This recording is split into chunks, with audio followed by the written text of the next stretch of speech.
ونستغفره ونعوذ بالله من شرور أنفسنا ومن سيئات أعمالنا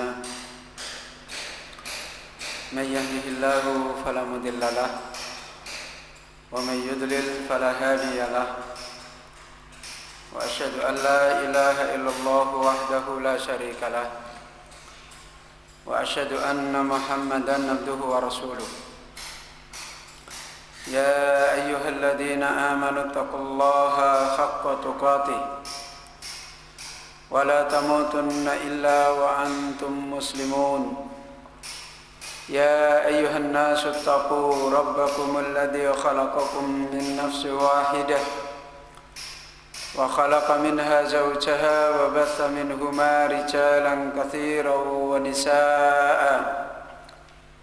واتقوا الله الذي تساءلون به والأرحام إن الله كان عليكم رقيبا يا أيها الذين آمنوا اتقوا الله وقولوا قولا سديدا يصلح لكم أعمالكم ويغفر لكم ذنوبكم ومن يطع الله ورسوله فقد فاز فوزا عظيما أما بعد فإن أحسن الكلام كلام الله وخير الهدى هدى النبي صلى الله عليه وآله وسلم وشر الأمور محدثاتها وكل محدثة بدعة وكل بدعة ضلالة وكل ضلالة في النار. Kaum muslimin, ikhwan wa akhwat din, rahimani wa rahimakumullah. Alhamdulillah, kita bersyukur kepada Allah kembali. Pada kesempatan ini kita kembali mendapatkan taufik dari Allah. Kita kembali diteguhkan oleh Allah, ditolong oleh Allah. Senantiasa masih dimudahkan untuk bertemu dalam majelis ilmu yang mubarakah ini. Di saat akhir ibadah siam kita pada bulan Ramadan, di saat-saat puasa yang kita lewati pada zaman ini, pada umat Islam dewasa ini, di mana kita semuanya ditunjukkan kenyataan pembiasaan di mana ibadah-ibadah ini mengalami pasang surut karena fitnahnya zaman, fitnahnya kehidupan dunia, sehingga banyak kita menyaksikan kenyataan ibadah ini dilakukan oleh umat Islam hanya sebuah untuk menyongsong datangnya hari kegembiraan, datangnya hari raya Idul Fitri, sehingga nampak kelihatan di saat-saat menjelang akhir ibadah ini tidak sedikit umat Islam sudah tidak memperhatikan kembali bagaimana hakikat ibadah mereka. Tidak begitu banyak memahami perjalanan ibadah mereka, kecuali habis pemikirannya, persiapannya untuk menghadapi hari raya Idul Fitri, yang terkadang kemudian dimaknai dan dilakukan dan ditempuh dengan hal-hal yang menghilangkan roh ibadah. Maka mudah-mudahan kesempatan yang kita dimudahkan oleh Allah dapat bermajelis ini, kita kembali meraih nikmat sebagaimana yang Allah Subhanahu wa taala telah jelaskan di dalam sebuah ayat, wa may yuridillahu ay yahdiyahu yashrah sadrahu lil Islam. Barang siapa yang Allah mengendaki pada seorang hambanya dia diberi petunjuk oleh Allah, maka yashrah sadrahu lil Islam, Allah lapangkan dadanya, hatinya untuk menerima Islam, memahami agamanya, sehingga agama yang dia tempuh selalu mendapatkan bimbingan, berjalan di atas petunjuk Allah Subhanahu wa taala, sebagaimana Nabi kita juga menjelaskan, wa may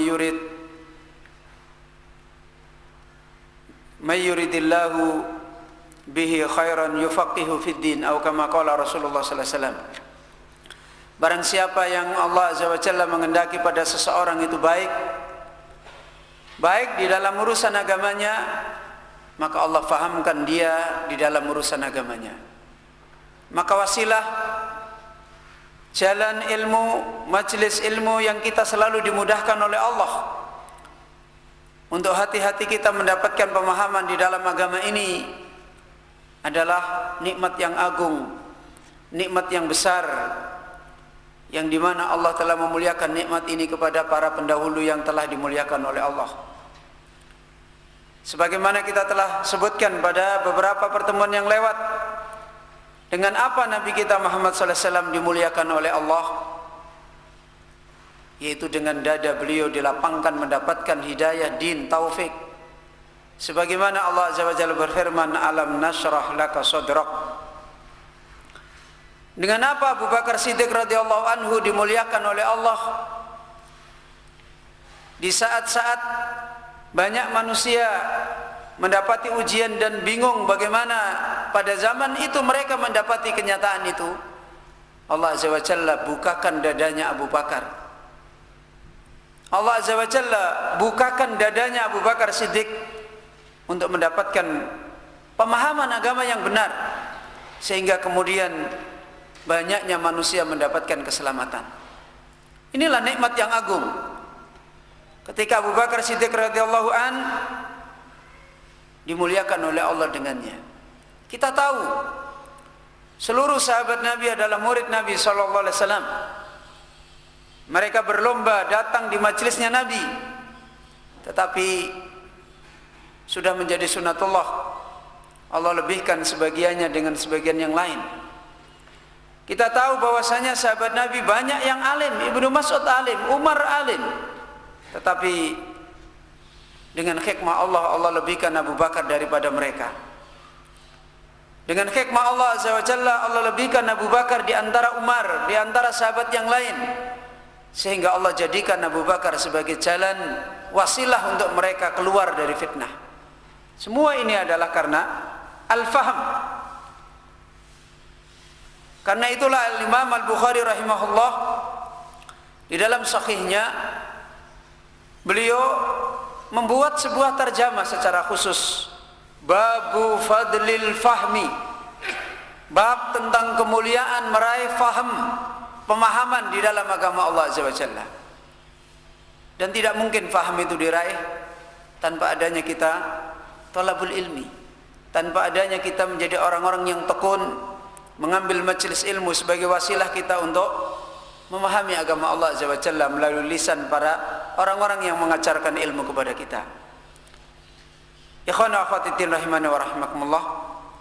Maka kita selalu memohon taufik kepada Allah Azza wa Jalla agar kita diberikan oleh Allah kekuatan untuk talabul ilmi, kekuatan untuk fahmu fid din, untuk tafaqquh fid din.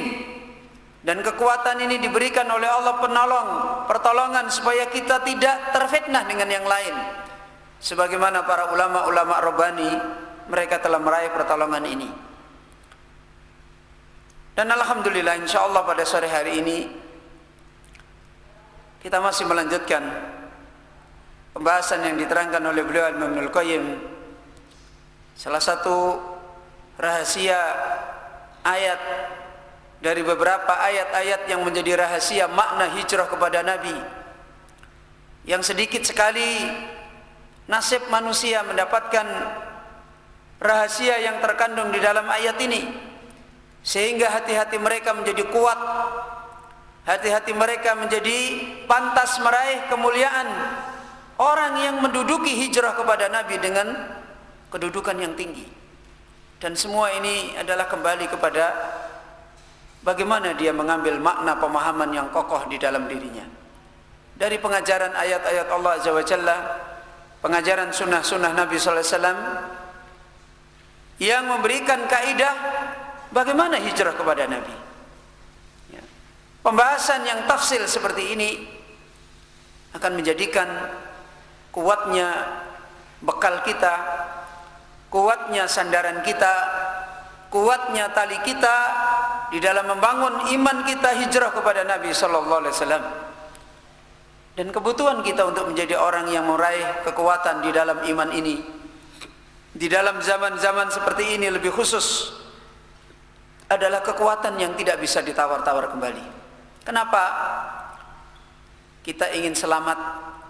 Kuatnya fitnah, lemahnya iman. Kuatnya fitnah, lemahnya iman. Kemudian manusia yang lain juga ingin selamat. Dan orang-orang yang mendapatkan keselamatan adalah buah dari ahlul faham. Karena itu lihat bagaimana Imam Ahmad ketika menjelaskan kedudukan orang-orang yang mendapatkan ilmu. Tatkala mereka diam dengan pemahamannya, famada ya'riful jahil minal haq idza sakatal alim.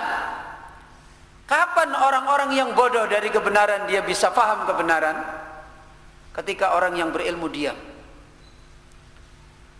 Ketika orang-orang yang diharapkan meraih kemuliaan dengan pemahaman ilmunya dan menjadi kaca, cermin bagi orang lain yang tidak dapat, mereka diam, mereka juga bingung. Maka inilah kemuliaan yang diberikan oleh Allah Azza wa Jalla kepada Nabi kita Muhammad sallallahu alaihi wasallam dan kepada orang-orang yang mewarisi jalan beliau. Khairun nas anfa'uhum linnas. Manusia yang terbaik adalah yang paling bermanfaat bagi manusia. Dan manusia yang paling besar memberikan manfaat kepada orang lain adalah manfaatul ilm, manfaat ilmu. Karena itulah Nabi Isa alaihissalam di dalam doanya, sebagaimana beliau menerangkan, wa ja'alani mubarakan aynama kuntu. Ya Allah, jadikan aku orang yang Engkau berkahi di mana saja aku berada. Apa maknanya orang yang diberkahi oleh Allah Azza wa Jalla? Mualliminan nasal khairah, yaitu orang-orang yang selalu ditolong oleh Allah, bisa mengajarkan kepada manusia tentang kebaikan, sehingga banyak manusia mendapatkan kebaikan dan dia pun mendapatkan kebaikannya manusia yang dia ajar. Dan itu jihad yang a'dham. Jihadnya umat ini yang paling agung adalah jihadul ilmi. Jihad dibangun di atas ilmu, itulah jihad ilmu. Jihad yang tidak pernah putus. Adapun jihad dengan senjata ada saatnya berhenti, ada saatnya putus. Beda dengan jihad ilmu, tidak pernah putus, tidak pernah berhenti.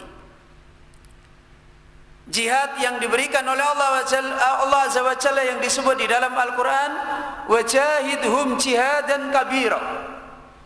Dan jihadlah kamu kepada mereka dengan jihad yang besar, yaitu dakwah. Jihad dengan menyampaikan kebenaran, itu adalah jihadun a'dham, jihad yang besar. Maka penjelasan yang seperti ini yang diterangkan oleh Al-Imam Ibnul Qayyim rahimahullah akan menjadi kekuatan kita sebagai orang beriman yang mengharapkan iman kita selamat dan iman kita bisa menjadi cermin bagi orang lain, bagi orang-orang yang ada di dekat kita, keluarga kita, tetangga kita, saudara-saudara kita dan yang lainnya. Kita tidak bisa menjadi orang yang diam. Kenapa? Karena ketika kita diam, ketika kita tidak ada yang lebih, ketika di antara kita itu sama, di saat itulah Allah meratakan adabnya. Ketika di antara kita itu sama, tidak ada yang lebih, maka di saat itulah Allah meratakan adabnya sekalipun kita ini orang baik.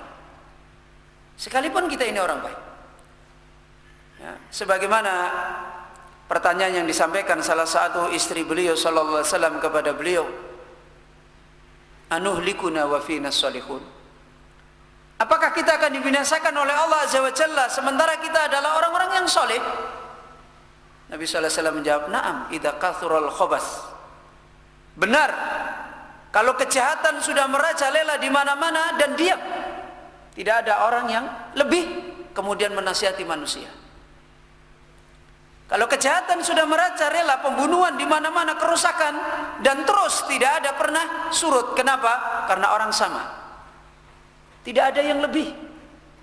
Tidak ada punya iman yang lebih, punya ilmu yang lebih, kemudian dia menasihati manusia. Maka ketika itulah Allah meratakan adabnya. Jadi jangan disangka, jangan dikira ketika kita sudah dapat kebenaran, kemudian kita diam diri kita, yang penting saya selamat, berarti kita selamat. Tidak. Maka ini bekal kekuatan iman yang dulu dibawa oleh orang-orang yang berjihad di jalan Allah Subhanahu wa taala. Nabi kita sallallahu alaihi wasallam, murid-murid beliau, para sahabat radhiyallahu anhum, para ulama-ulama yang mewarisi beliau yang rabbani sepanjang zaman, mereka adalah orang-orang yang terus menegakkan jihad ilmu ini dengan kokoh. Beliau Imam Ibnul Qayyim, setelah kemarin sore kita dijelaskan oleh beliau makna yang terkandung di dalam ayat secara khusus. Yang ayat ini dibahas oleh beliau Ibnul Qayyim secara tafsil, karena di dalamnya terkandung rahasia yang agung di dalam kebutuhan kita hijrah kepada Nabi, di dalam kebutuhan kita meraih kedudukan an-nabiyyu aula bil mu'minina min anfusihim.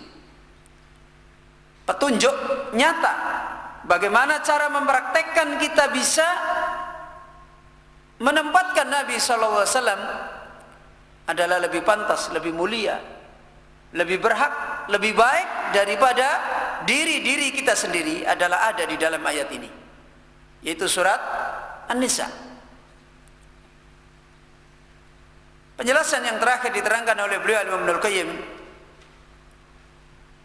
adalah sampai kepada ayat perintah yang Allah perintahkan untuk kita menegakkan 4 perkara di dalam petunjuknya Nabi SAW di dalam hidup kita, yaitu al-qiyamu bil qisti, untuk menjadi orang-orang yang selalu menegakkan keadilan di dalam agama ini, dan khususnya keadilan di dalam petunjuk yang harus kita pegang, kita sampaikan pada manusia, yaitu ilmu, pemahaman.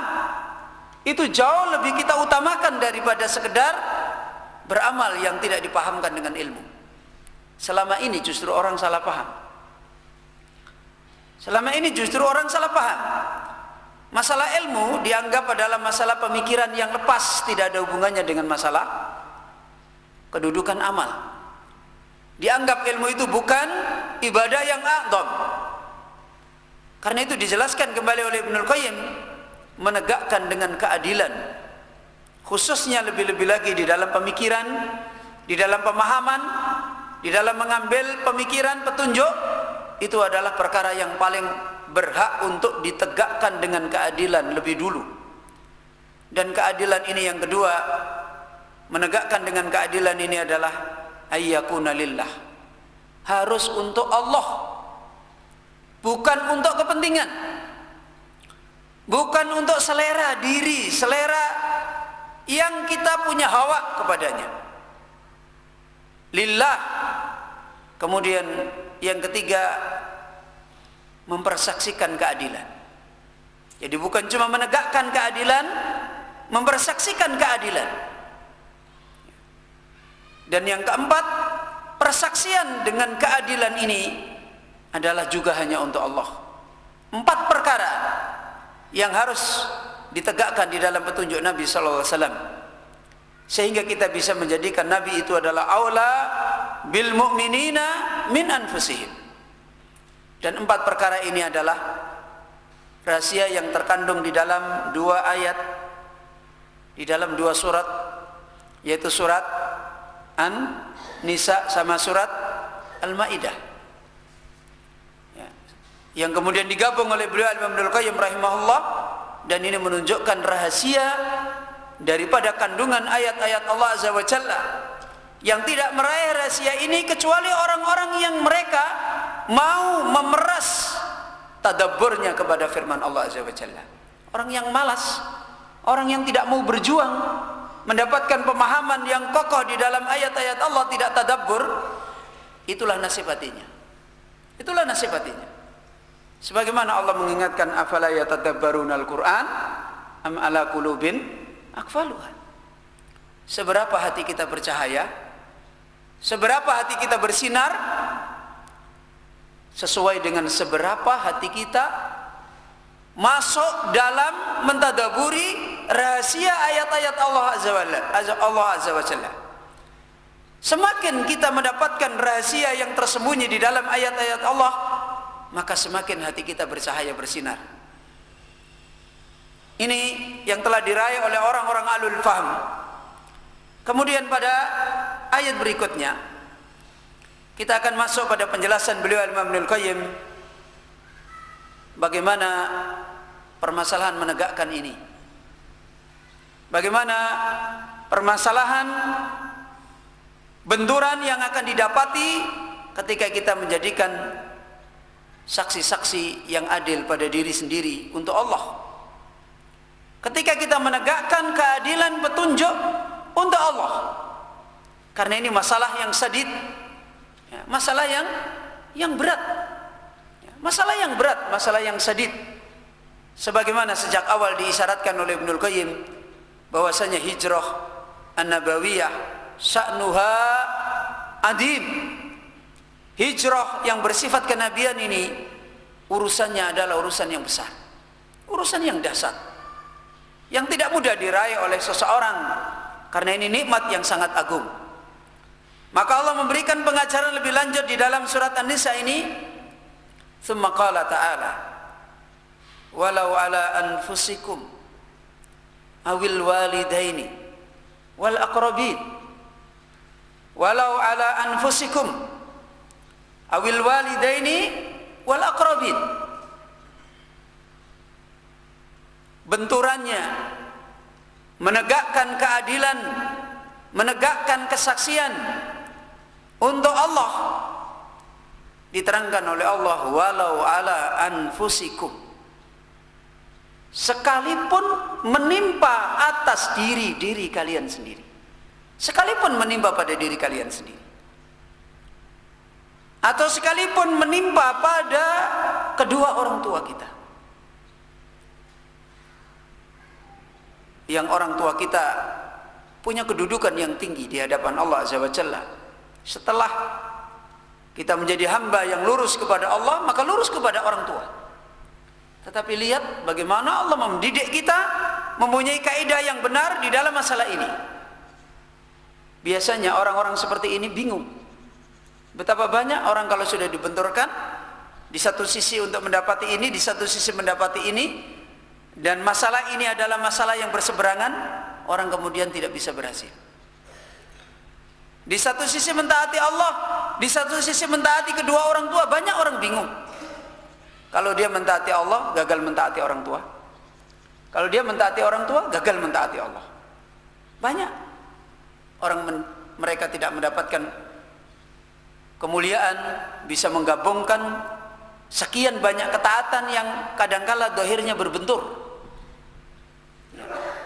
Tanpa adanya pemahaman, hidayah, petunjuk, ilmu, tidak akan bisa orang bisa berhasil.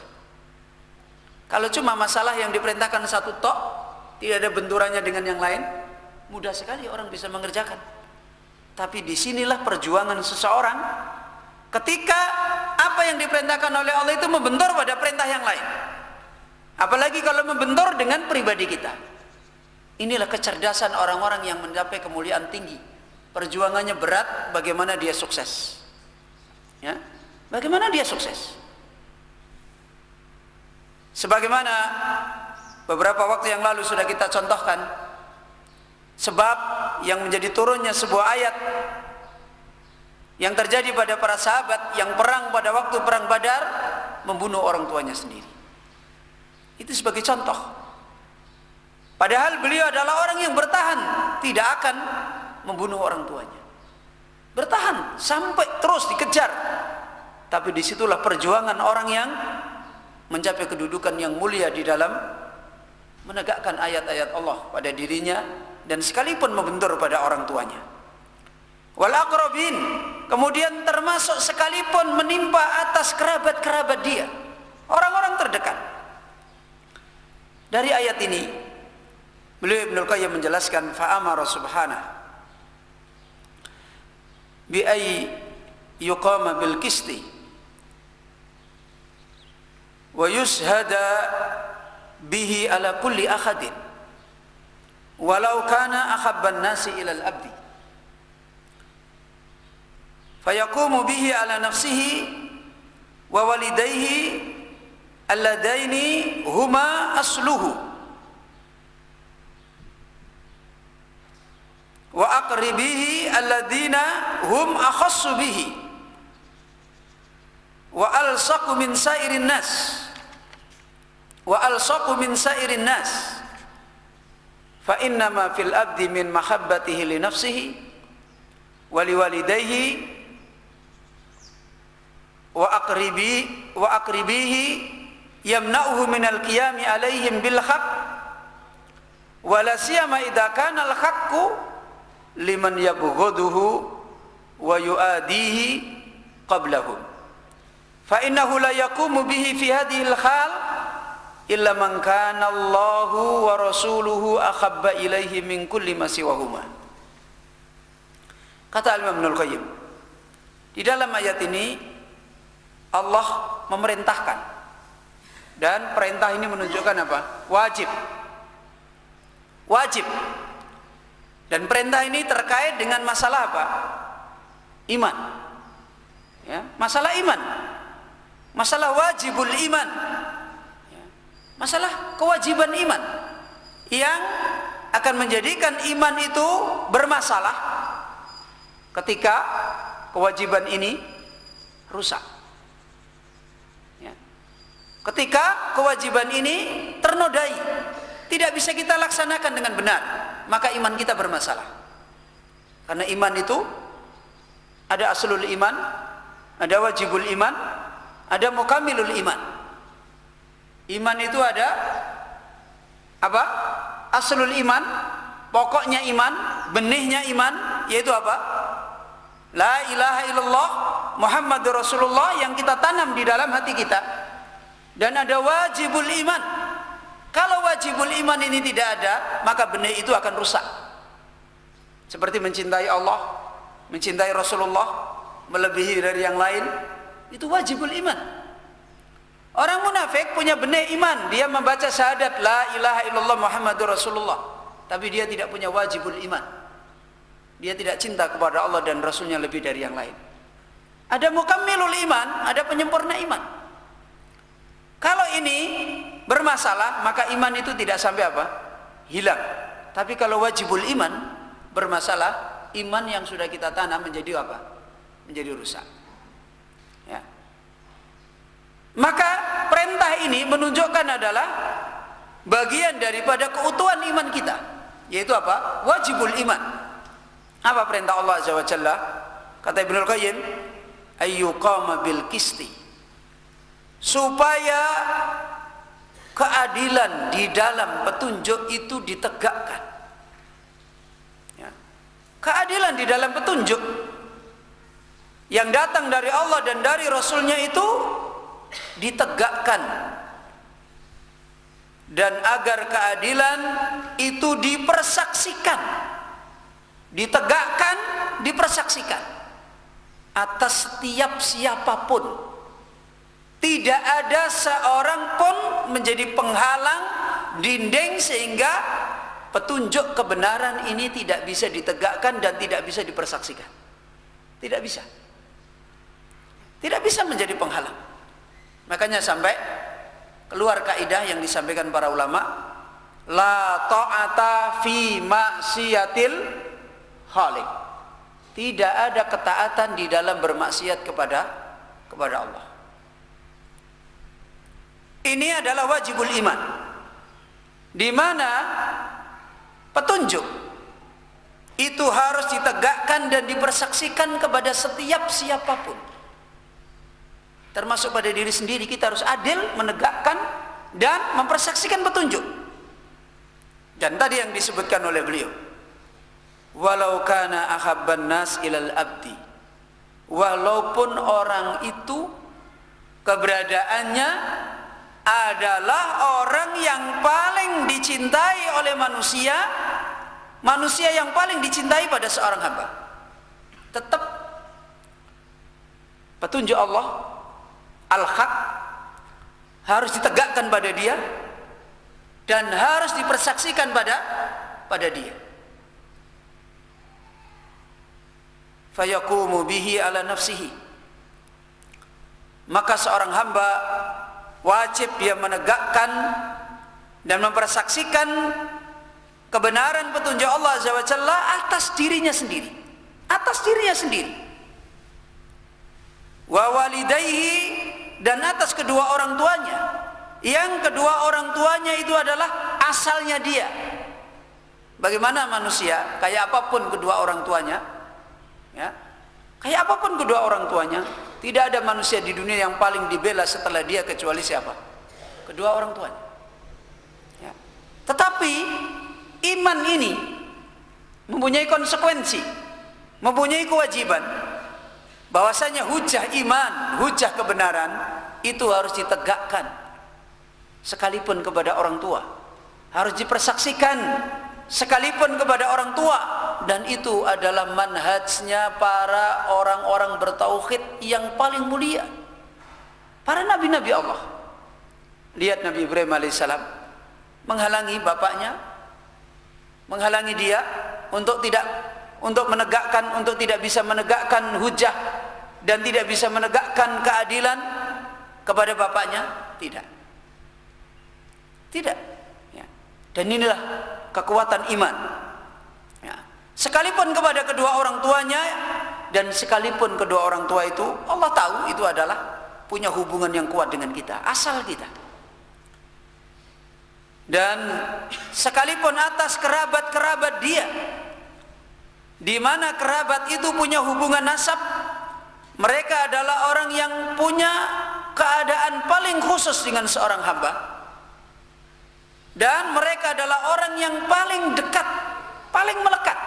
Karena tidak mungkin yang namanya kerabat itu kemudian tidak menjadi kerabat, walaupun mungkin secara zahir tempatnya pisah dan mungkin sudah tidak saling menyukai, tapi kerabat tetap apa?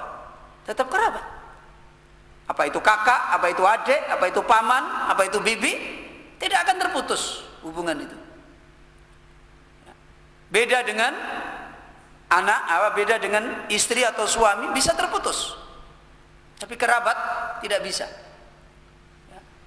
Sekalipun kata beliau Imam Ibnul Qayyim, orang yang paling dekat, paling melekat dengan dia itu para kerabat min sairin nas, dari manusia yang lain. Bagaimana kesimpulannya? Disimpulkan oleh beliau Imam Ibnul Qayyim, fa innama fil abdi, sesungguhnya sesuatu yang ada pada seorang hamba di dalam kedekatan tadi, yang paling dekat pada diri hamba sendiri siapa? Dirinya sendiri, ya tak? Kemudian yang paling dekat lagi siapa? Kedua orang tua. Kemudian yang paling dekat lagi siapa? Kerabat. Kedekatan ini punya makna terkait dengan apa coba? Terkait dengan kecintaan. Kita cinta pada diri sendiri, kita cinta pada orang tua kita, kita cinta pada kerabat-kerabat kita. Ya. Masalah, berarti permasalahan yang dibahas ini masalah mahabbah. Ya. Karena inilah yang menjadikan orang punya hubungan dekat dengan apa yang disebutkan tadi. Maka disebutkan oleh Ibnul Qayyim, apa saja yang ada pada hamba terkait dengan dirinya, orang tuanya, kerabatnya, min mahabbatihi, itu berupa apa? Berupa kecintaan. Cinta pada dirinya, cintanya dia li nafsihi, pada dirinya, cintanya dia pada kedua orang tua, cintanya dia pada para kerabatnya. Sungguh kecintaan itu yang ada pada seorang hamba, yamna'uhu minal qiyami alaihi bil haq, ternyata adalah menghalangi hamba itu dari menegakkan atas mereka dengan kebenaran, menghalangi menegakkan kebenaran, menghalangi mempersaksikan kebenaran. Dan ini banyak perkara yang menimpa manusia. Orang biasanya bisa mempersaksikan kebenaran, bisa menegakkan kebenaran pada orang-orang yang tidak punya hubungan sama dia. Dalam hal kedekatan, dalam hal kecintaan sama orang lain, mungkin dia bisa ngomong itu mungkar, ini haram, kamu jangan mungkar, kamu jangan haram. Begitu berbenturan dengan yang dia cintai, ya kan, berbenturan dengan dirinya sendiri, ya, dia tidak bisa ngomong. Kamu melanggar haram, dia tidak bisa ngomong. Kamu jangan haram, dia tidak bisa ngomong. Ya. Ini masalah yang kita tidak usah membahas jauh-jauh. Begitu melanggar membentur pada orang tua, dia tidak bisa bicara. Kasihan orang tua. Bagaimana orang tua? Saya harus cinta orang tua. Bukankah agama mengajari saya berbuat baik pada orang tua? Bingung.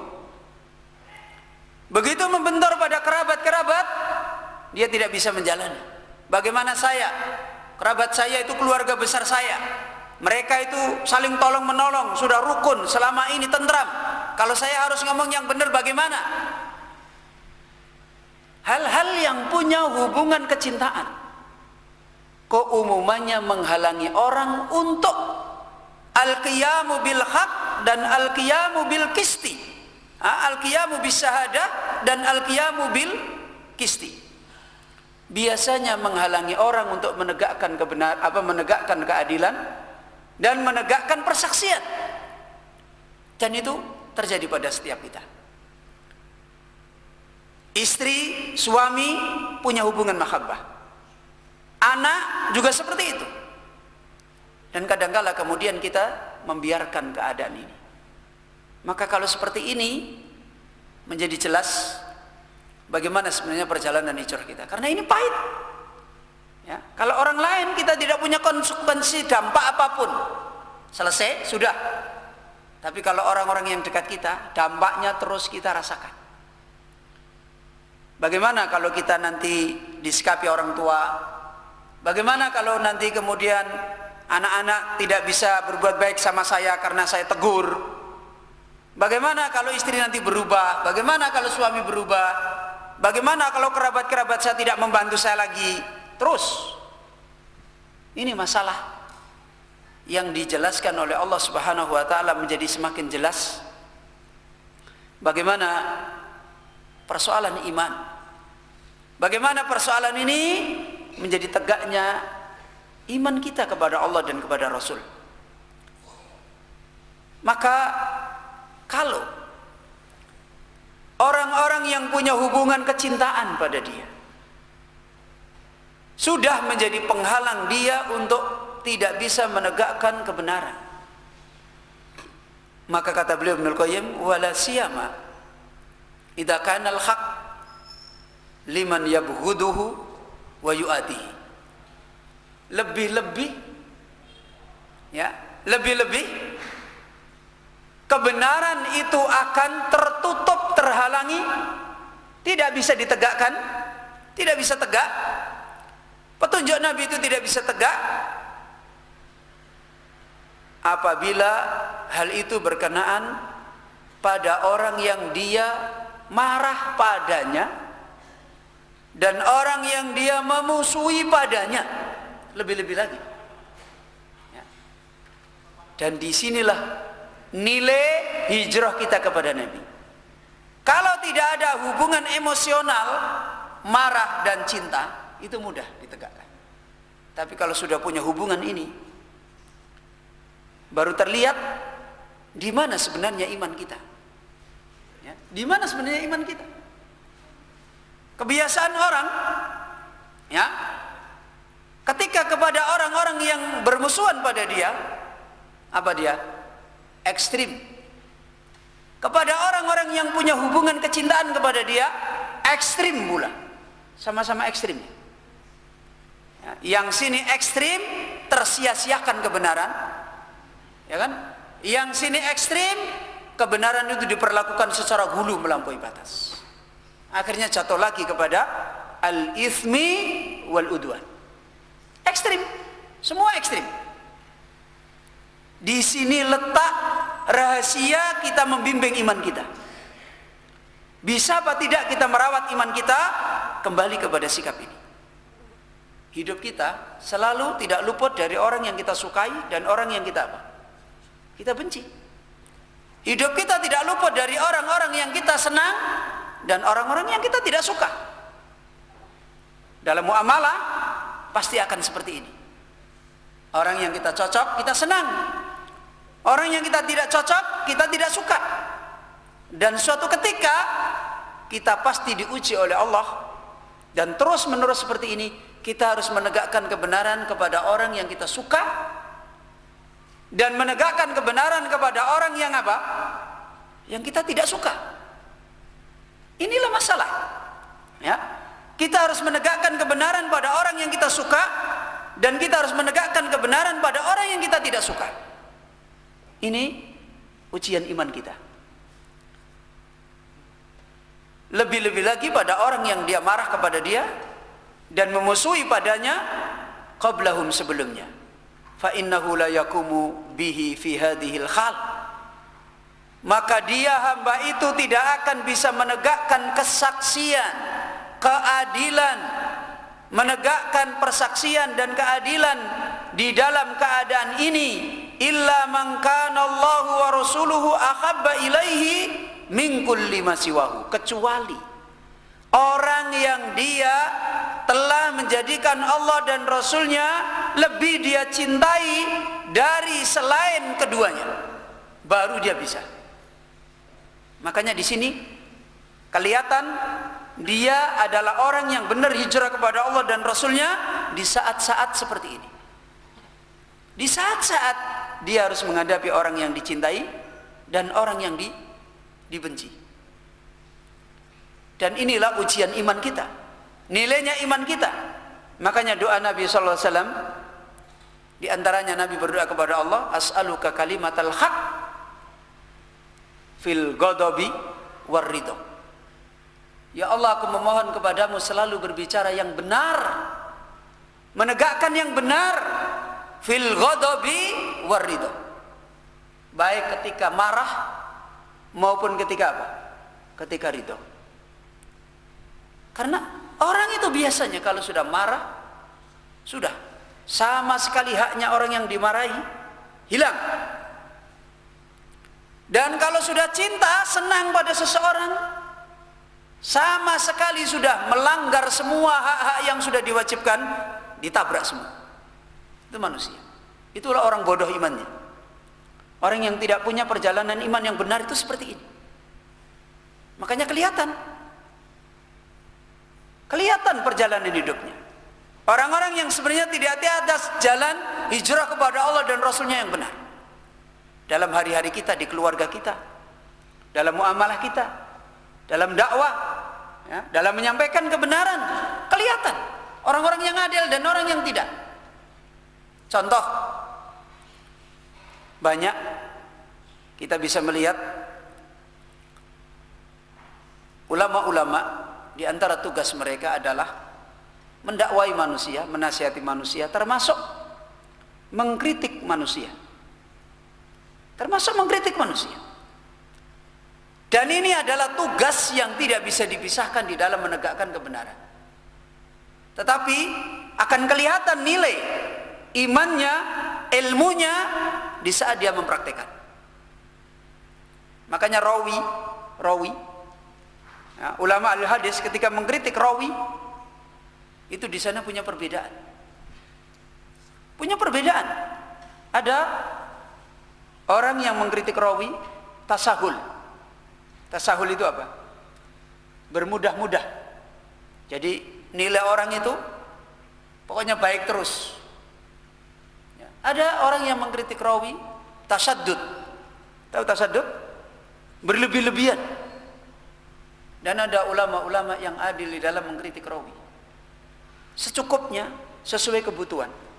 Dan memelihara hak-hak dia. Contohnya Imam Bukhari rahimahullah. Imam Bukhari kalau mengkritik seorang rawi, di mana dalam pemahaman Imam Bukhari rawi ini tidak bisa dipakai dan hadisnya adalah tertolak, apa kata beliau? Wa fihi nadhar. Cukup seperti itu. Rawi ini adalah rawi yang perlu diteliti. Itu sudah sama dengan ulama yang lain yang mengatakan kadzdzab, itu sudah sama. Beda sekali. Inilah kembali kepada keteguhan yang ada pada diri seseorang. Kita sering menjumpai orang-orang berdakwah menyampaikan kalau baru menyanjung orang luar biasa. Makanya orang kalau suka menyanjung orang dengan tanpa ilmu, biasanya nanti dia akan mencaci orang dengan tanpa ilmu. Orang kalau suka menyanjung orang dengan tanpa ilmu, maka pada suatu saat dia mencaci orang dengan tanpa ilmu. Akhirnya menyanjung juga dosa, mencaci juga dosa. Beda orang-orang yang punya keteguhan iman. Kalau dia menyanjung orang wajar, ya. Dan dia tidak fokus menyanjung kepada orang, dia bersyukur pada Allah, semoga Allah meneguhkan kebaikan dia. Jadi punya ilmu, punya kaidah. Kalau kemudian orang itu suatu saat salah, apa kata dia? Kalau dia mau ngomongin kesalahannya kepada dia, bukan kepada orang lain. Kalau dia tidak mampu ngomongin misalnya orang lain, dia doakan, semoga Allah memperbaiki keadaan dia. Kalau memang diperlukan ngomong-ngomong secukupnya. Kemudian dia menahan diri. Ada orang lain ngomong, dia berhentikan, tidak usah diomong. Kalau bisa kita nasihat, tidak bisa kita doakan. Tapi kalau orang yang tidak pakai ilmu dan tidak punya bangunan cara iman menegakkan keadilan yang benar, habis. Salahnya itu satu, tapi omongannya mungkin sampai 1 juta keluar semua satu almari, ya. Salahnya itu juga mungkin hanya satu baju yang keliru, tapi semua satu almari diomongkan semua. Jadi nggak ada kegunaan. Ini menunjukkan orang yang tidak tahu bagaimana dia menegakkan hujah kebenaran. Inilah membangun iman yang benar, ya. Kaidah bagaimana membangun iman yang benar adalah di sini. Ini dibangun dulu. Persoalannya bukan masalah kita beramalnya. Beramalnya itu harus punya landasan kaidah. Ini kaidahnya. Ini kaidah yang harus kita kembali tegakkan agar iman kita lurus. Maka inilah yang diterangkan oleh beliau Imam Ibnul Qayyim, bagaimana persoalan ini menjadi kenyataan bahwasanya hijrah kepada Nabi adalah perjalanan yang berat. Berbenturan dengan orang-orang yang kita cintai dan berbenturan dengan orang-orang yang kita tidak suka. Dan masing-masing punya hak yang dibatasi oleh Allah Azza wa Jalla. Orang-orang yang kita cintai pun ada hak yang dibatasi oleh Allah, dan orang-orang yang kita tidak suka pun ada hak yang dibatasi oleh Allah. Sehingga kita tidak mencintai karena diri kita, dan kita tidak memusuhi karena diri kita. Kita mencintai karena petunjuk Allah, petunjuk Nabi. Kita tidak suka sesuai dengan petunjuk Allah dan petunjuk Nabi. Berat, ya.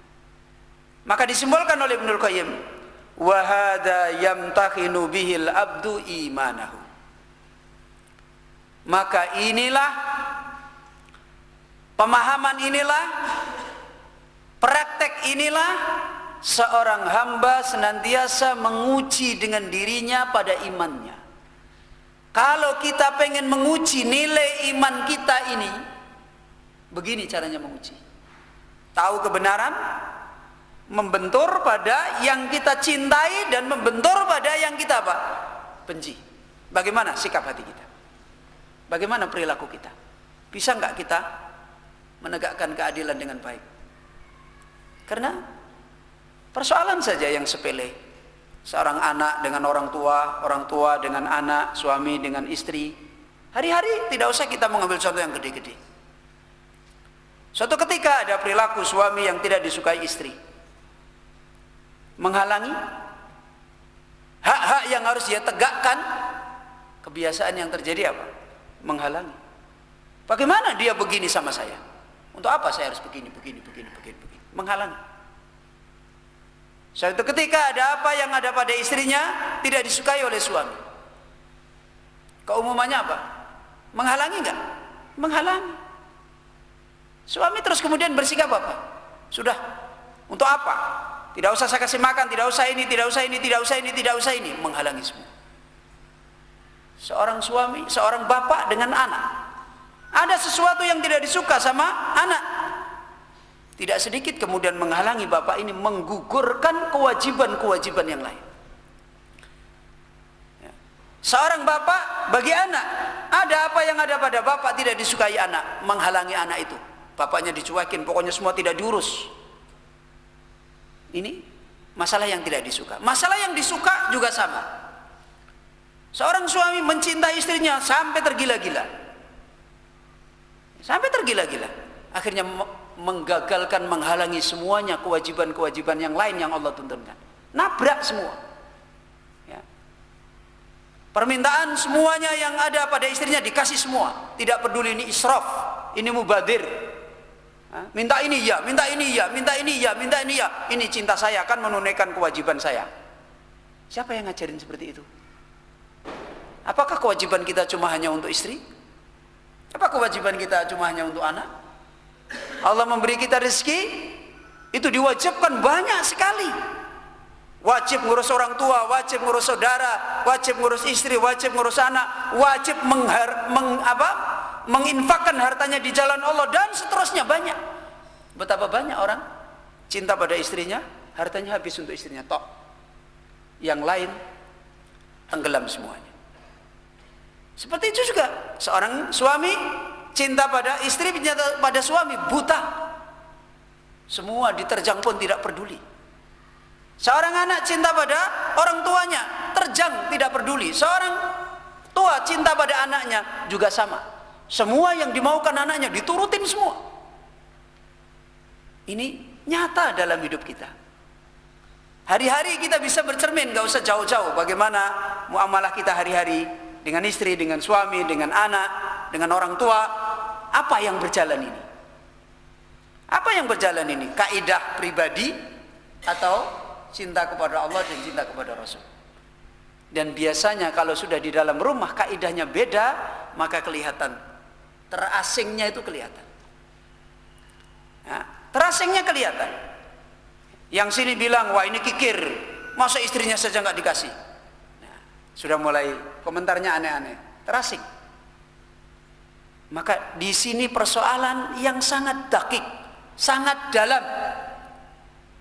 Kita bisa melihat rincian perjalanan iman kita kepada hujah yang datang dari Allah dan Rasulnya. Dari sini masalahnya. Tidak usah kita teriak-teriak jauh-jauh. Bagaimana hari-hari kita? Bagaimana urusan kita dengan suami, dengan istri, dengan anak, dengan orang tua? Apa yang berjalan? Tendensius, pribadi, atau tidak? Baru bisa kelihatan yang di hati kita itu adalah iman atau hawa. Baru bisa kelihatan. Ya. Maka disimbolkan oleh Ibnul Qayyim, inilah tempat seorang hamba menguji dirinya tentang imannya. Di sini letaknya. Ya. Faya'rifu manzilatal iman min qalbihi wa makhalihi minhu. Sehingga seorang hamba dia bisa mengetahui di mana tempatnya iman dari hatinya. Hatinya itu punya tempat iman yang benar apa enggak? Dan kedudukan iman dari hatinya. Dari sini caranya melihat. Hamba itu bisa tahu. Wa aqsu hadza adlul abdi fi adaihi. Wa man yasna'uhu. Dan yang sebaliknya dari ini adalah adilnya seorang hamba pada musuhnya. Bisa enggak? Di sini letak iman. Bisa enggak hamba itu adil kepada musuhnya? Sekalipun musuh punya hak. Kita dituntunkan oleh Allah punya kaidah yang menunjukkan cinta kita kepada Allah dan Rasulnya. Sekarang coba lihat Rasul kita Muhammad SAW. Ada contoh yang nyata. Kurang apanya beliau kecintaannya kepada pamannya siapa? Hamzah. yang terbunuh di medan perang, ditombak, kena dadanya, pembela kebenaran, syahid di jalan Allah Azza wa Jalla. Dan bagaimana hatinya Nabi tercabik-cabik, sakit. Dan ini bisa dipisahkan, sakit karena imannya beliau atau sakit karena tendensinya pribadi sebagai seorang keponakan dengan paman. Dan terlihat bagaimana Nabi sallallahu alaihi wasallam ketika yang menombak ini dapat hidayah. Yang menombak pamannya Nabi ini dapat hidayah. Jadi orang beriman harus dicintai.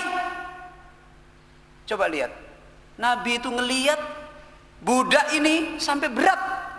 Teringat kembali pamannya Hamzah. Teringat sampai Nabi merasakan berat. Setiap mau melihat berat. Dan budak ini terasa kalau Nabi itu berat. Tapi Nabi tidak bisa, ini iman, harus dicintai, dia orang mukmin. Sampai budak itu mengerti sendiri. Sampai pada saatnya dia ingin menunjukkan kepada Nabi, menebus kesalahannya, dia membunuh juga orang yang telah merusak agama Allah Azza wa Jalla. Ini ujian iman. Jadi tidak bisa iman ini kita rawat dengan senyum-senyum, banyak kelakar, itu tidak bisa. Tidak bisa. Kebodohan di dalam iman, kita hanya punya tradisi real yang tidak punya nilai. Walaupun dohirnya kita kerjakan, ini melaksanakan hak suami istri, kewajiban, tidak ada rohnya semua. Akhirnya nggak punya nilai. Tidak lebih sebuah tradisi. Tradisi seorang suami pada istri, seorang istri pada suami, tidak punya roh. Kenapa? Karena roh bermuamalah karena Allah Azza wa Jalla, karena Nabi ini sudah tidak ada. Jadinya tradisi, kehidupan muamalah, humanisme, ini yang dipermasalahkan. Capeknya kita tidak punya nilai karena bukan imaniyah. Ini masalahnya. Kalau kita bodoh, tidak paham bagaimana petunjuk beriman yang benar, tidak mengerti bagaimana Allah memberikan kaidah kita cara membangun iman, ya sudah.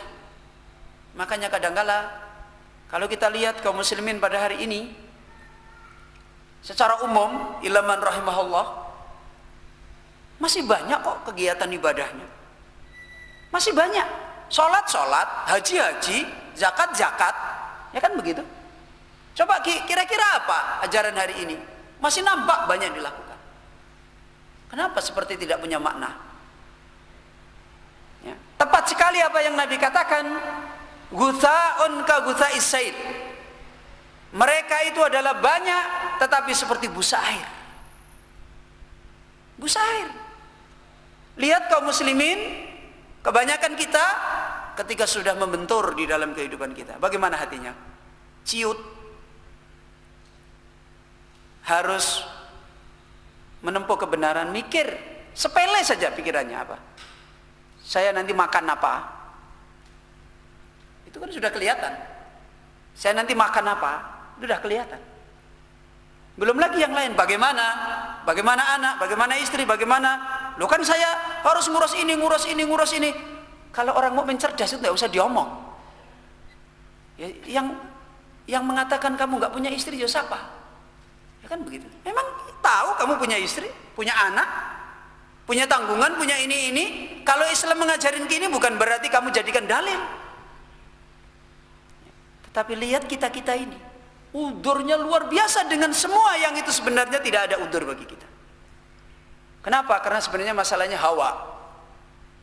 Ya, sebenarnya adalah masalah ini, masalah nafsu.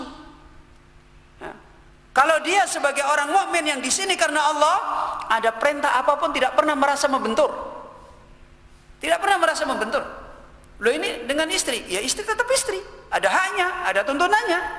Anak tetap anak, ada haknya, ada tuntunannya. Tetangga tetap tetangga, ada haknya, ada tuntunannya. Orang tua tetap orang tua, ada haknya, ada tuntunannya. Teman tetap teman, ada haknya, ada tuntunannya. Semua bisa dipakai. Tidak ada istilah satu dengan yang lain membentur. Ini kalau imannya cerdas. Tapi kalau dasarnya imannya iman yang ngawur, ya, alasan ini, loh saya kan syar'i, ngurus ini kan syar'i. Oh iya, enggak apa-apa kalau begitu. Ini juga akhirnya enggak diurus. Ya toh? Yang dijadikan alasan istrinya, ternyata istrinya juga enggak diurus. Yang dijadikan alasan anaknya, ternyata anaknya juga enggak diurus. Yang dijadikan alasan orang tuanya, saya tidak bisa gini, orang tuanya gini, orang tua saya gini. Ternyata orang tuanya juga tidak bisa diurus. Sebenarnya dia adalah orang yang bodoh di dalam iman. Apa dulu sahabat-sahabat Nabi? Ketika ada satu perintah, ada larangan, ada petunjuk, ada kebenaran, kemudian mereka berpikir, lah terus istri saya, lah terus anak saya, lah terus suami saya, lah terus orang tua, lah terus ini, bagaimana? Tidak ada sahabat seperti itu. Karena mereka tahu semua. Ini iman, ini iman, ini iman, ini iman, bagaimana semua selamat, sukses. Jadi bukan kita membentur-benturkan, karena bodohnya kita.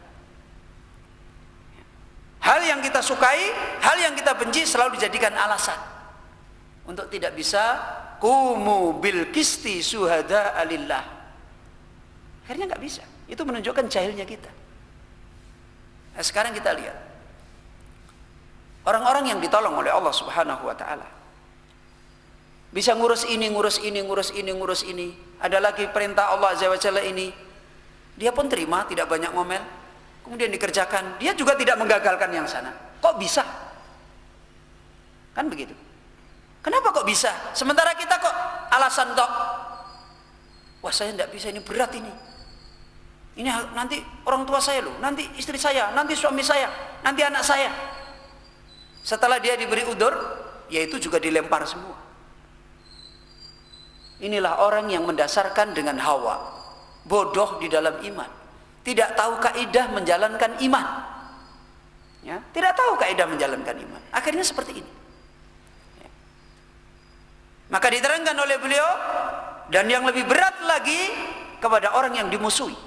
Wa aqsuda hada adlul abdi fi adaihi. Dan yang berlawanan dari itu adalah apa? Adilnya seorang hamba di atas kebenaran terhadap musuh-musuhnya. Terhadap musuh-musuhnya. Wa man yasna'uhu, dan kepada orang yang orang itu mencela dia, meremehkan dia, merendahkan dia, mencaci dia, dia bisa menjaga diri dengan orang yang memusuhi dia. Ini letak kaidah iman. Wa innahu la yanbaghi lahu ayyahmilahu bughduhu lahum ala ayyajnafa alaihim.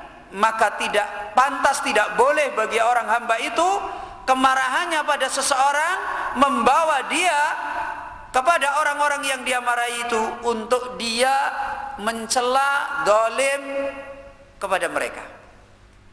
Ini orang yang imannya lurus, orang yang imannya kaidahnya mencintai Allah dan Rasulnya, mementingkan ini. Sekarang kalau seperti ini, kalau sudah seperti ini, di mana posisi diri? Ada enggak? Ada enggak posisi diri? Hilang. Kan begitu. Makanya diterangkan dulu dari awal oleh beliau Ibnul Qayyim, mengutip perkataan Syekh Abdul Qadir Jailani, wa ma'al khalqi bila nafsin. Kan begitu kan? Jadilah kamu bersama makhluk tanpa adanya diri. Jadi diri itu harus dijatuhkan. Diri itu kepentingan. Entah kepentingan marah, entah kepentingan apa? Kepentingan suka. Kalau kita hidup dengan manusia, dirinya tidak mau dihinakan, tidak akan bisa. Pada saat kita senang pada seseorang, dihinakan, dibatasi. Nih, sampai sini saja. Itu kan dihinakan kita. Coba menyukai sesuatu, kita pengennya melampiaskan 1000% misalnya, cuma dikasih 10% saja. Itu kalau diri masih dipertahankan, jebol, ya kan, ditabrak itu. Tapi kalau diri sudah dianggap ini apa, rendah, biasa saja, sudah apa yang diberi oleh Allah terima, selesai. Demikian pula kalau tidak suka pada sesuatu, diri naik lagi, ya kan. Musuhnya kok dia disuruh berbuat baik, itu bisa? Nafsu kita begitu? Tidak bisa. Kalau diri itu masih ada, nggak bisa dia berlaku adil begini, tidak bisa. Tapi kalau diri itu sudah dibuang, baru dia bisa jalani. Loh, kok kamu bisa toh sama musuhmu, kamu diginikan kok kamu masih ngomong dia dengan santun, dengan benar, tidak zalim pada dia? Iya, karena ini bukan kepentingan saya, kan begitu. Karena ini petunjuk Allah, petunjuk Nabi, baru bisa tuh. Makanya ini modalnya, bekalnya, seperti yang diterangkan, kun ma'al khalqi bila nafsin. Jadilah kamu bersama makhluk, tidak ada diri. Ini ikhwan fillah rahiman wa rahimakumullah. Inilah hijrah yang sadid. Bagaimana tidak? Keumuman kita itu bagaimana diri kita ini sukses, ya kan? Tapi justru kesuksesan kita disuruh membuang diri. Keumuman kita kan memahami suksesnya kita kalau diri kita ini sukses, kan begitu. Tapi justru kaidah kita, diri ini kalau pengen sukses, diri ini dibuang. Ego kalau bahasa kita sekarang. Kalau ego itu dibuang, dilempar jauh, tidak usah diperturutkan, tapi terserah apa yang Allah dan Rasulnya putuskan, kamu harus rela, maka ego ini jadi mulia. Tapi kalau ego ini dijadikan sopir, enggak, saya harus begini, saya harus begini, saya harus begini, saya harus begini, itu dasarnya apa? Kalau dasarnya hawa, maka sengsara, kehancuran yang terjadi. Kenapa kamu harus begini? Allah yang ngajarin, Nabi yang nuntunkan. Makanya orang seperti ini begitu dirubah, bisa dia merubah dengan menakjubkan. Dia bisa merubah dengan menakjubkan. Tadinya orang kafir, memusuhi dia, dia suruh memerangi, ya kan? Suruh memerangi, perang di medan perang. Orang kalau sudah perang itu kayak apa? Hati, ya kan? Sudah kayak apa kan? Begitu kita mau bunuh, dia membaca asyhadu alla ilaha illallah, suruh memeluk, bisa? Saudara orang beriman. Makanya tidak mudah. Makanya kenapa para sahabat-sahabat dulu pada zamannya menghadapi fitnah yang besar, dia kokoh, karena di sini letak mereka. Diri-diri mereka itu tidak ada yang ngatur kecuali Allah dan Rasulnya. Perang sampai sekian puluh tahun kok hanya dengan selesai cuma ini saja diingatkan satu hadis, selesai. Itu kalau orang-orang yang hatinya di dalamnya isinya kalau bukan cuma mencintai Allah dan Rasul, tidak akan bisa. Isinya jengkel, marah, dendam kesumat, ya kan? Isinya merah, seperti itu. Seperti kita-kita ini kan, isinya seperti itu. Tidak bisa membangun karena Allah, karena Rasul. Kalau kita lihat perang di antara para sahabat, perang fitnah, itu bukan cuma sehari dua hari, tahunan. Tahunan. Kok bisa? Coba lihat satu contoh, ketika Hasan dengan Ammar bin Yasir datang ke Irak, membangkitkan orang-orang Irak untuk perang menghadapi Aisyah radhiyallahu an. Coba, untuk perang menghadapi Aisyah radhiyallahu an, supaya mereka tidak terfitnah dengan pasukan Jamal. Apa yang disampaikan? Yang berpidato pada waktu itu adalah Ammar bin Yasir. Apa kata Ammar bin Yasir? Hari ini Allah telah menguji kalian dengan ibu kalian. Loh, coba lihat bagaimana sahabat itu berbicara dengan kecintaan pada Allah dan Rasul. Kalau kita, dia itu musuh kita loh, hari ini harus kita sikat habis. Kan begitu kan? Apalagi sudah diterangkan bahwasanya di dalam hadis Ali itu berada pada pihak yang benar. Kalau kita, oh aku ini benar loh, ada hadisnya loh, saya ini benar, kamu itu siapa? Kan begitu. Coba lihat Ammar bin Yasir, hari ini Allah menguji kita dengan ibunda kita. Masih menyebut siapa? Ummul Mukminin. Dan dia itu adalah ibu kita di dunia dan di akhirat. Bisa kita ngomong gitu dengan orang yang kita sedang musuhi? Kalau kita tidak dibangun dengan iman, gak bisa, hancur hanya. Ini mereka para sahabat. Apa kata dia? Apakah kamu mentaati dia atau mentaati Allah? Loh, didudukkan, dikasih kaidah. Didudukkan, dikasih kaidah. Ketahuilah bahwasanya dia adalah istri Nabi di dunia dan di akhirat. Berarti menyebutkan dia siapa? Ahli surga.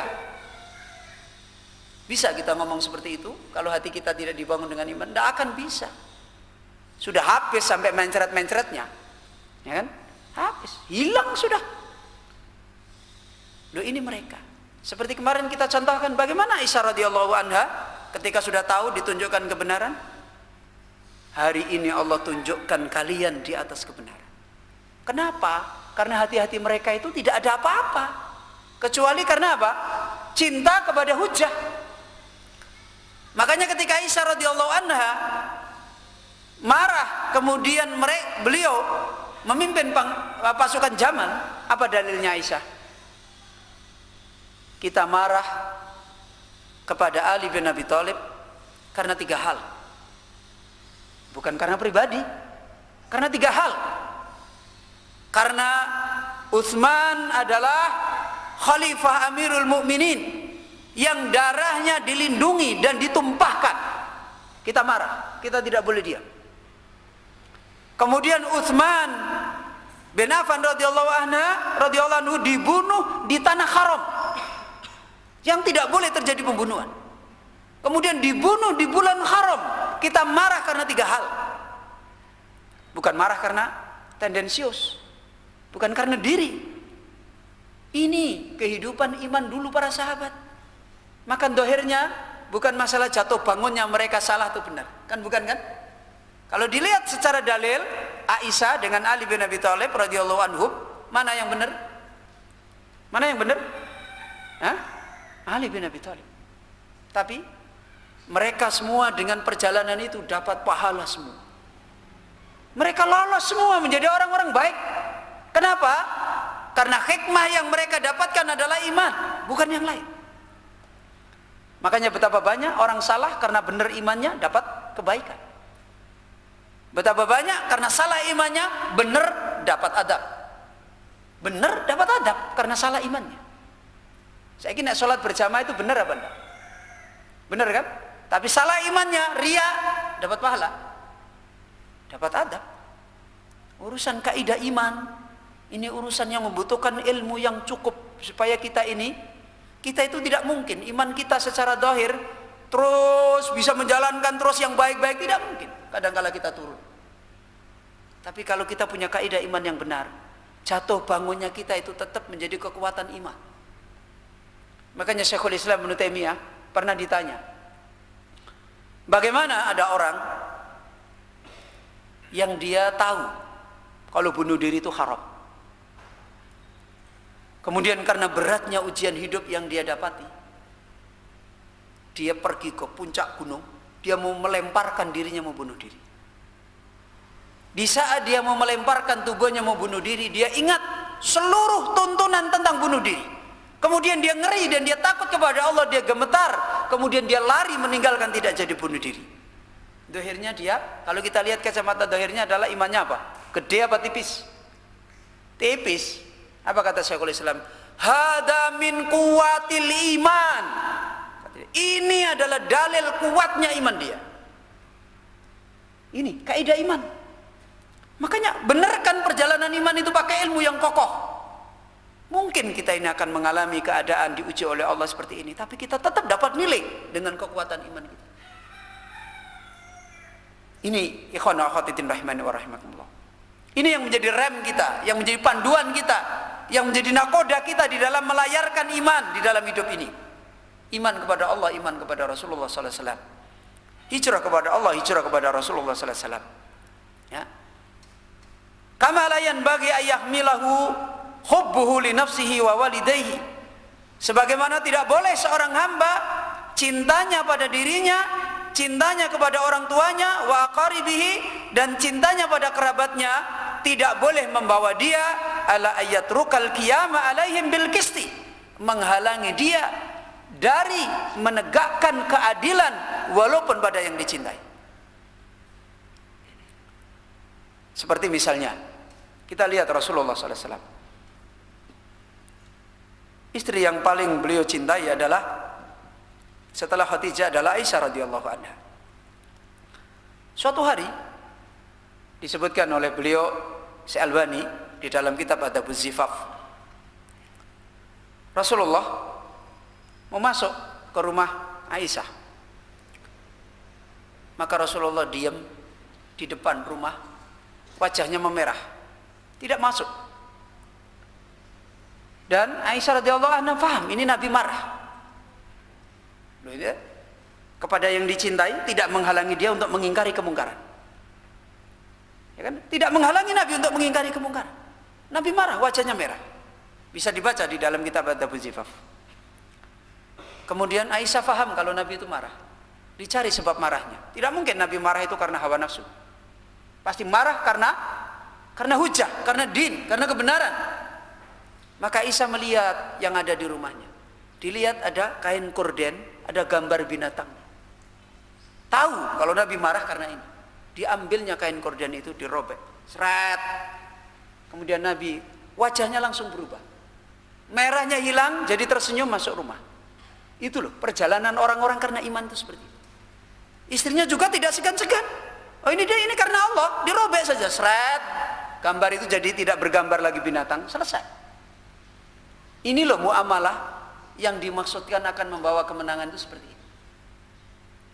Entah marah, entah suka, entah apa, semua karena iman. Ya. Ini cara kita membangun iman kita. Dan inilah ujian iman kita. Iman kita ada apa tidak dari sini. Bukan persoalan kalau orang beriman itu mesti tidak pernah ada, pokoknya itu mulus, gak pernah marah, senang terus, ini terus, baik terus. Enggak. Kaidahnya yang dipakai. Jadi kaidahnya yang berjalan ketika dia senang bagaimana, ketika dia marah bagaimana, ketika benci dia bagaimana, ketika tidak suka bagaimana, itu kaidahnya yang berjalan.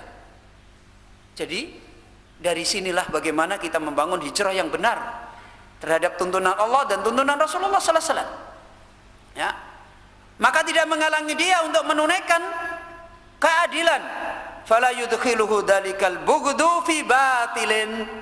Maka kebenciannya, kemarahannya tidak memasukkan dia jatuh kepada kebatilan, jatuh melanggar tuntunan Allah, melanggar tuntunan Nabi, tidak menjadikan dia begitu. Wala yaksuru bihi hadal hubbu anil haq. Dan kecintaan dia tidak kemudian mencacat dia dari meninggalkan kebenaran. Jadi cinta, benci, kebenaran itu tidak terganggu, tetap berjalan. Karena keumuman orang, cinta dan benci ini mengganggu kebenaran. Ini yang paling banyak. Ya. Kalau nggak ada cinta benci, orang masih menerima kebenaran itu masih wajar-wajar. Iya, nggak ada hubungannya dengan emosional. Kalau sudah ada hubungannya dengan emosional, itu baru teruji iman seseorang. Ya, baru teruji iman seseorang. Maka diterangkan oleh Ibnul Qayyim kama qala ba'dus salaf. Sebagaimana sebagian para ulama salaf telah berkata, al-adil alladhi idza ghadaba lam yudkhilhu ghadabuhu fi batilin. Orang yang adil adalah orang yang apabila dia telah marah. Berarti orang yang adil itu bisa marah enggak? Marah, jangan dibilang nek orang adil kamu tuh enggak adil napa? Marah kok. Ini marah.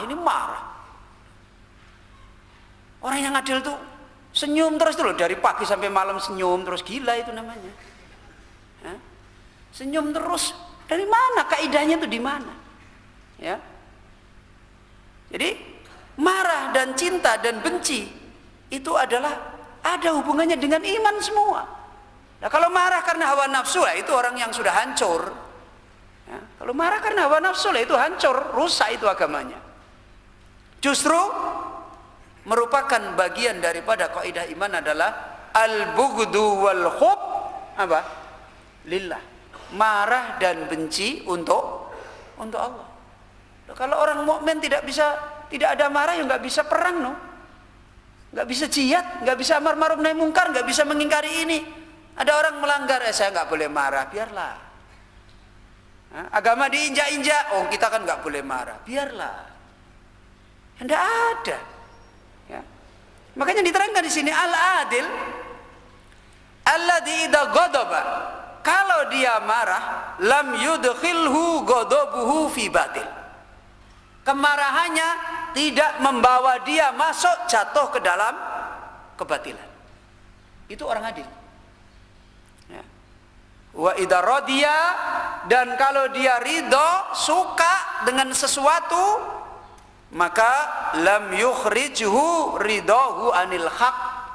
Ridhonya dia, senangnya dia tidak mengeluarkan dia meninggalkan kebenaran. Tapi keumuman manusia bagaimana? Kalau sudah senang buta, ya kan? Kalau sudah marah buta juga, ya kan? Kalau sudah senang buta. Loh ini kan nggak benar. Kan kita malah pakai dalil nanti. Loh kan ini ngurus kewajiban ini istri, kewajiban anak, kan perintah agama. Padahal sambil buta dia jalanin. Ya. Dia tidak melihat ayat yang lain, nggak melihat tuntunan Allah yang lain.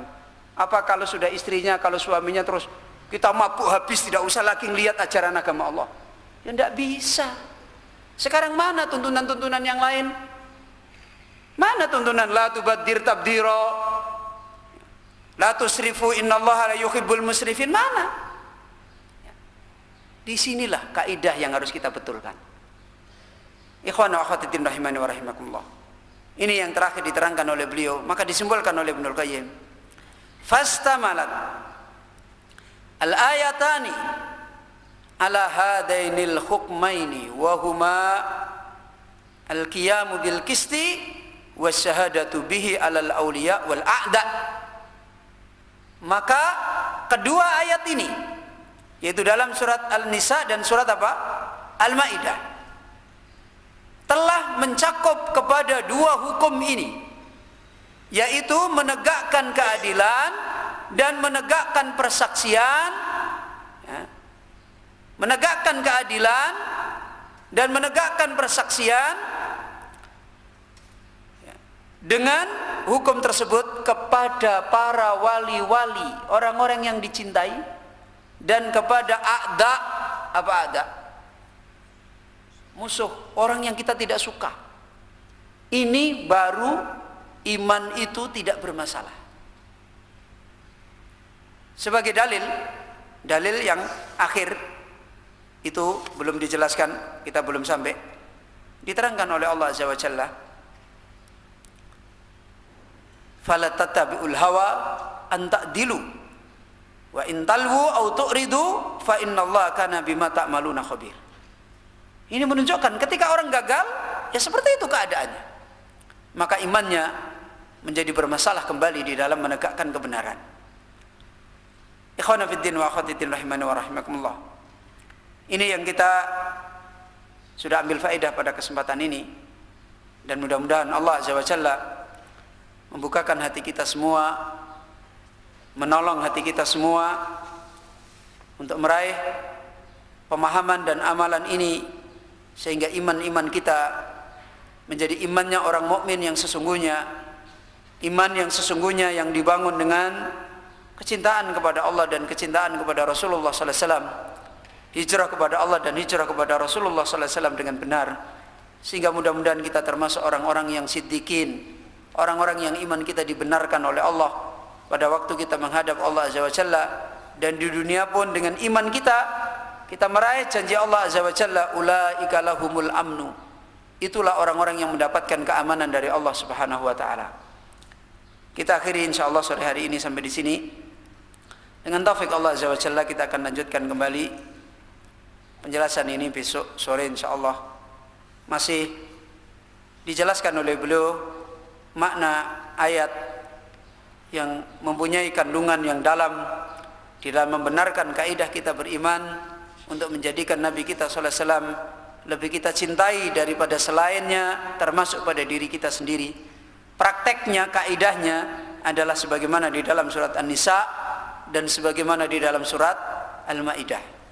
Mudah-mudahan Allah memberikan kepada kita ilmu yang nafi' dan menjauhkan dari kita dari ilmu yang tidak bermanfaat. Subhanaka Allahumma bihamdika asyhadu an la ilaha illa anta astaghfiruka wa atubu ilaik.